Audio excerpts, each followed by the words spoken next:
que desde la semana pasada todos fuimos testigos que, derivado de la contingencia provocada por las fuertes lluvias, la oposición se organizó no para enviar víveres, no para ir a limpiar casas, se organizó para llorar por el Fonden, en resumidas cuentas. ¿Qué pasa con el Fonden? Bueno, pues ha sido una de las campañas recurrentes de la oposición. Cada que hay una emergencia dicen que el gobierno no puede apoyar a las víctimas porque no hay Fonden, que es un fideicomiso que ya se extinguió. Y así ha sido en casi cada emergencia, siempre es el Fonden, no hay Fonden, no hay Fonden, no hay Fonden. Es desafortunadamente hasta ahorita, porque esta evidencia ya se tenía desde hace tiempo, pero es hasta ahorita que ya el gobierno federal les pone un alto con una, yo lo decía hace rato, una cascada de datos que da Raquel Buenrostro sobre lo que significó este fideicomiso, cómo operó, y los datos son realmente impresionantes. Da primero una amplia historia del Fonden, este fondo que se crea en 1996 como una partida. Se vuelve fideicomiso hasta 1999, con lo que ya da el brinco a la opacidad. Esto que hemos comentado en distintos espacios aquí en Sin Embargo, de cómo los fideicomisos son herramientas que, más que ayudar al buen manejo del presupuesto, pues lo dotaban de una gran dosis de opacidad y de discrecionalidad, ¿no? En esa primera etapa, solamente se ayudaba a las entidades o comunidades que aportaban dinero. Si ahí en Poza Rica no le habían dado dinero al Fonden, pues a ver cómo solucionaban sus problemas, pero no había dinero. Luego se va modificando. Empieza a llenarse el fideicomiso, ahora sí, de una serie de reglas burocráticas que provocaron, en casos extremos, que las emergencias se atendieran hasta 120 días después. Imagínense, Otis, que se hubiera atendido 120 días después de la emergencia, algo impensable, pero es algo que estaba ocurriendo. Raquel Buenrostro mostró las acciones que se hacían para el ejercicio del recurso, que abarcaban en promedio, y si bien nos iba, 42 días hábiles para que se empezara a atender una emergencia. Había todo un procedimiento de ejecución de recursos que eran una solicitud, que se tiene que poner un comité, que se tiene que pedir el recurso, que tiene que venir una autorización, entonces se tiene que volver a sentar un comité. Entonces, en promedio eran 42 días para que se empezara a aplicar el dinero. Luego muestra una gráfica, porque todo esto no solamente fue burocrático y tardado, fue corrupción.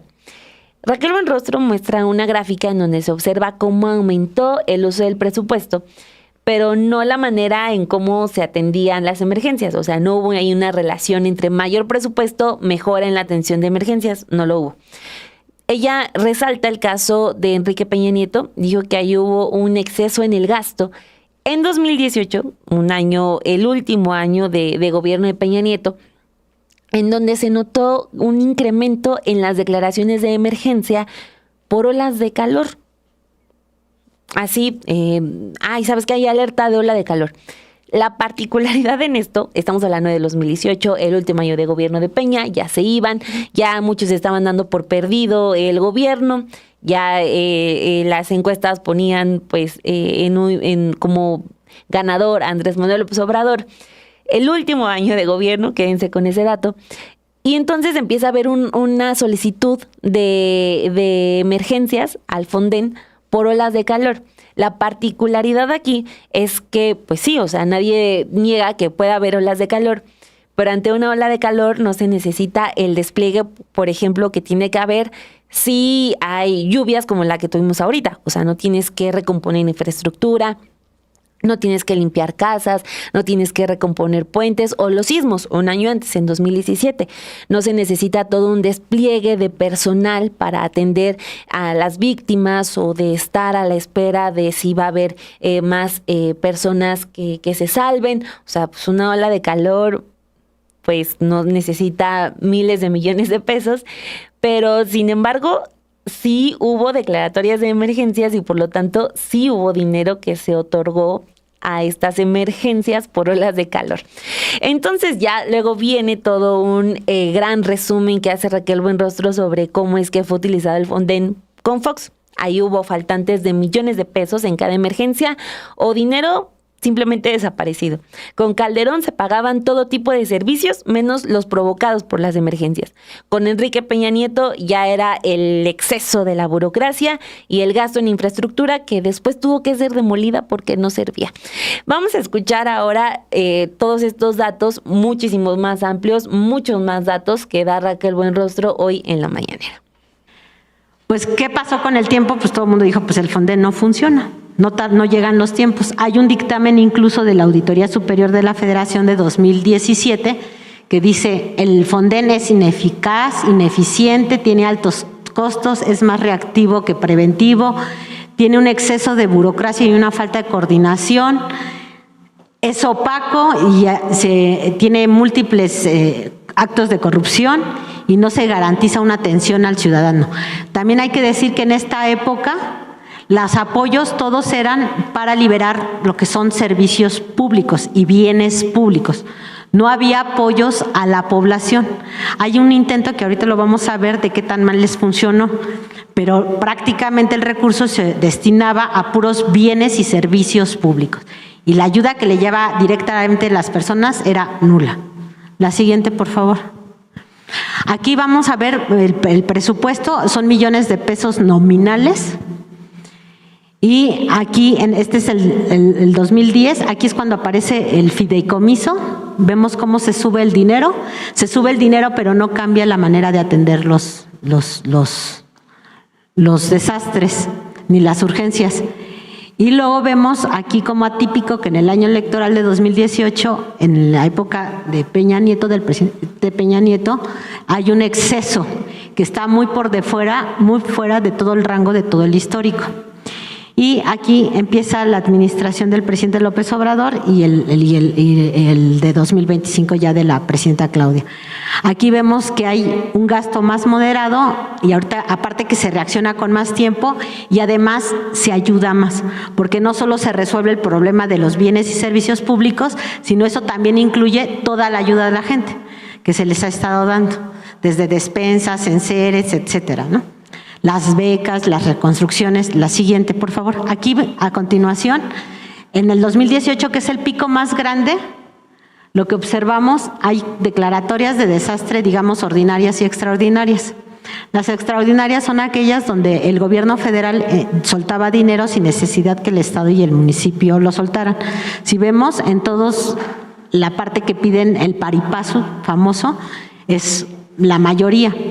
Salvo en 2018, que viene muchas declaratorias extraordinarias, que es decisión propia de la Secretaría de Gobernación, y en esas se concentran 427 millones asignados a olas de calor. O sea, uno de los gastos más grandes es por olas de calor. Sí hay deshidratación, pero no tenemos el problema de la infraestructura, etcétera, de otro tipo de obra que quiere más gasto, pero es lo que se lleva. Si nosotros, ahora sí, la siguiente, por favor. Aquí les vamos a dar unos ejemplos nada más de cada administración, porque cada que había un evento, había casi faltantes siempre por lo menos de unos 500 millones de pesos. O sea, no bajaban de 500 millones. Cada evento tenía problemas de acreditación de recursos. En la época de Fox es muy reconocido, y nada más para hacer memoria, de la coordinadora precisamente de Protección Civil. La coordinadora de Protección Civil estuvo involucrada en muchos casos de corrupción, que la llevaron incluso a la denuncia. La Auditoría Superior presentó observaciones acreditando de 182 millones de pesos, fue inhabilitada 10 años. También hubo reportes del órgano interno de control, que ahí cubrieron a la coordinadora porque dejaron sin efectos algunas cuestiones, pero lo que sí está documentado en todas las cuentas públicas es que en esa época, y a partir de que empieza el Fonden, el fideicomiso, se empiezan a observar sobreprecios de hasta 375% en las compras. Entonces, a partir del Fonden se empieza a ver todo esto, y esto lo pueden revisar en las cuentas de la Auditoría Superior de la Federación. La siguiente, por favor. En época de Calderón tenemos el caso, por ejemplo, de las inundaciones de Veracruz, con el CARD y con el Matthew. En ese entonces, pues el gobernador era Granier en Veracruz. Sí. No, perdón, es Granier de Tabasco. Duarte. Este era Duarte. Es la época de Duarte. En enero de 2011 todo el gobierno estaba paralizado, no estaban haciendo absolutamente nada. No quería hacer nada Duarte hasta que le dieran dinero. Pidió una línea de crédito de 4,700 millones de pesos. El Fonden autoriza para Veracruz 7,411. Se tardaron muchísimo, si ustedes se acuerdan, en reaccionar y responder. Y al final del día, el gobierno de Veracruz devolvió 537 millones sin usarlos. Y eso adicional a todo lo que no pudo comprobar. Entonces fue muchísimo dinero y este dinero todo, pues, todo, obviamente todos se recuerdan, todo este dinero desapareció. La siguiente, por favor. Ahora sí viene la de Tabasco, cuando fue el gobernador Andrés Granier, también igual, cuando le dan el dinero, en lugar de atender la emergencia, paga su déficit fiscal, 215 millones de pesos. La Auditoría Superior detectó que cada que le daban dinero para atender la contingencia, pagaba otra cosa y hasta después, si él iba sobrando dinero de su presupuesto, entonces se lo destinaba a la emergencia. Pero primero estuvo pagando incluso gastos corrientes de su gobierno, como telefonía, vales de limpieza, consultorías incluso, ya teniendo el dinero, porque como venía del fideicomiso y no se factura igual, digamos, como el presupuesto, no tiene la misma transparencia que el presupuesto, pues se lo llevaba primero a otros lados. Hubo dinero que varias dependencias no regresaron y en 2013 finalmente Granier fue detenido por peculado y evasión fiscal. La siguiente, por favor. En el de Peña Nieto tenemos, por ejemplo, el caso del Ingrid y Manuel, los huracanes. Este fue patético porque fue muy burocrático. Bueno, este sexenio fue muy burocrático. Aquí, por ejemplo, para resolver esto, se instalaron 29 comités de daños y 29 declaratorias para atender 361 municipios. Se la pasaban más tiempo haciendo los comités con el flujo que vimos al principio que atendiendo la contingencia. Luego, aquí se observan lo que les decía, si hasta 119 días, 120 días para atender nada más el inicio de las obras. Decíamos ahorita que en este caso, en los 3 primeros días, ya la Secretaría de Comunicaciones, de Infraestructura y Comunicaciones y Transportes ya había habilitado toda la red federal. Y aquí nada más se tardaron 119 días para empezar. Hubo todos los sobreejercicios en su momento de SEDATU, luego se contrataron 445 millones de pesos, que solo se les habían autorizado 120, también obviamente no se podía comprobar, no estaba debidamente comprobado. Con agua tardó 161 días, ya que había pasado todo, ya la empiezan tarde, ya no hay ni siquiera emergencia. Y luego todavía que lo gastan, tardaron 160 días en comprobar en qué lo gastaron. 99 millones de pesos y 200 millones de los 298 autorizados, o sea, casi la tercera parte. En 2017 se conoce que fue SEDATU, se sancionó a funcionarios de SEDATU. Y luego también en programa Plan Nuevo Guerrero contempló un presupuesto de 40,000 millones de pesos, de los cuales el Fonden aportó 12,000. Y eso, si se recuerdan que en medios fue muy connotado porque de los 43 fraccionamientos para reubicar 10,000 familias, 30 se encontraban deshabilitados y los restantes presentaban fallas estructurales. Esta es una foto de las zonas que se crearon y que se tuvieron que destruir porque la estructura estaba mal hecha, entonces ponía en riesgo la vida de las personas. Entonces se gastaron todo esto y luego lo tuvieron que volver a demoler. La siguiente, por favor. En los sismos, que observamos también lo mismo, se emitieron 18 declaratorias, 11 de desastre, 7 de emergencia. Tuvieron demoras de 20 días destinando 19,000 millones de pesos. Prácticamente el 93% todo vino del Fonden. SEDATU invirtió en 168,000 viviendas afectadas, pero solo revisó el 35%. O sea, dicen que gastaron todo, pero a la hora de comprobar, dicen, pues yo nada más realicé la supervisión del 35%, la tercera parte. Hubo documentados que no acreditaron pagos de alrededor de 90 millones, hubo pagos irregulares que no se justificaban. Luego también se usaban recursos del Fonden cuando había seguros institucionales, estamos obligados a comprar seguros. En Morelos el Fonden se usó el Fonden en lugar del seguro tecnológico y no se cobró el seguro. También en salud se detectaron inconsistencias graves. De 132 unidades médicas afectadas, solo se reconstruyeron 28, o sea, muy poquitas, el 20%. Después aquí, ese ya no fue recurso público, pero en su momento pues se efectuaron fideicomisos y donaciones por 5,000 millones de pesos también, que nunca se transparentó. Y esto se tuvo que hacer porque por el proceso tan largo burocrático se le pasaron los tiempos y nunca hubo dinero para infraestructura, para comunicaciones y transportes en el sismo. El proceso era tan largo porque ya después que aprobabas todo tenías 30 días para empezar con el programa, se le fueron los 30 días y entonces ya nunca recibió el dinero. La siguiente, por favor. Ya en la época del presidente López Obrador, a diferencia de otras administraciones, va apoyo directo a la población, además de que se actúa más rápido. En el huracán Otis se atendieron más de 300,000 personas, en el John más de 140,000, en el Eric casi 60,000. Con inversiones, o sea, y se hizo muchísimo más rápido, con menos dinero y además con ayuda directa a la gente. La siguiente, por favor. Ya es la última. Hay resultados que por sí solitos se paran, se sostienen, hablan también y la gente ve justo cómo se le está ayudando en ciertos momentos tan específicos. Hemos pasado por diversas tragedias en nuestro país. Hemos visto y hemos batallado con inundaciones, con sismos, con terremotos, con inundaciones, de todo tipo ha pasado aquí en México.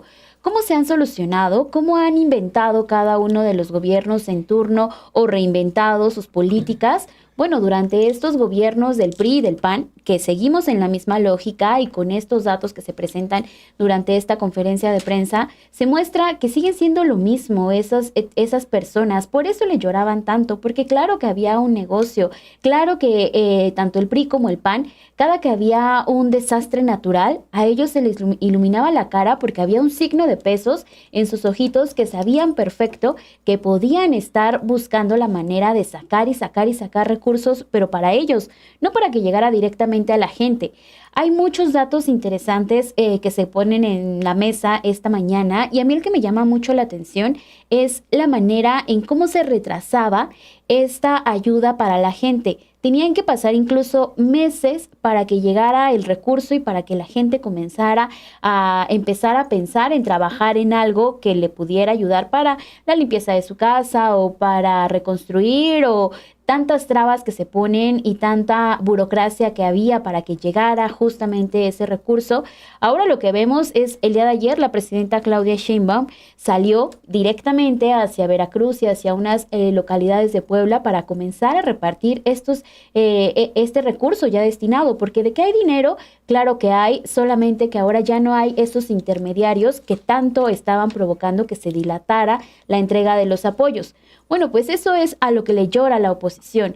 La oposición lo que buscaba era volver a ver en este fideicomiso un signo de pesos para ellos, no para que llegara directamente para la gente.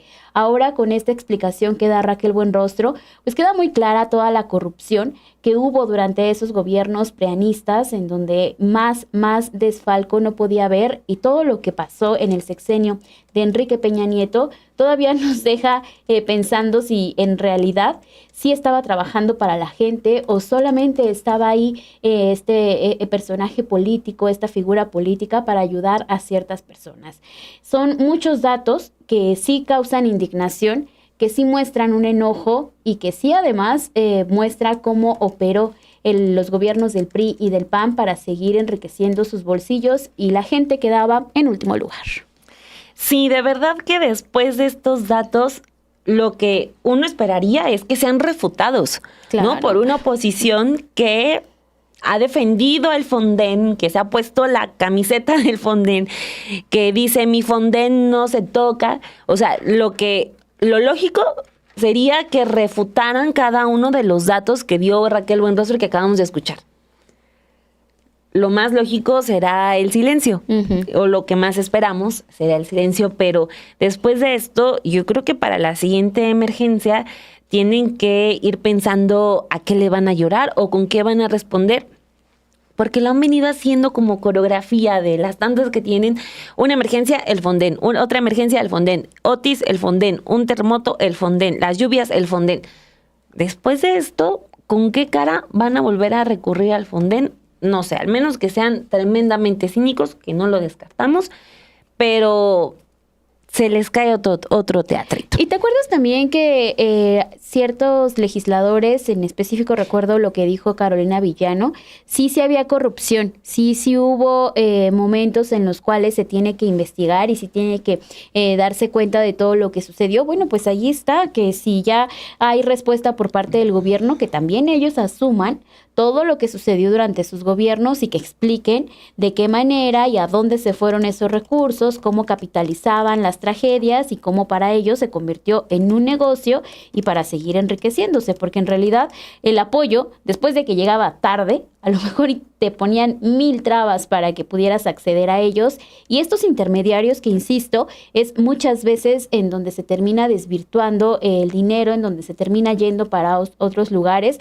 pues es lo que ellos extrañan, ¿no? Es lo que quisieran volver a ver, porque era la manera en que podían seguir sacándole más dinero a estas políticas que tenían en su momento.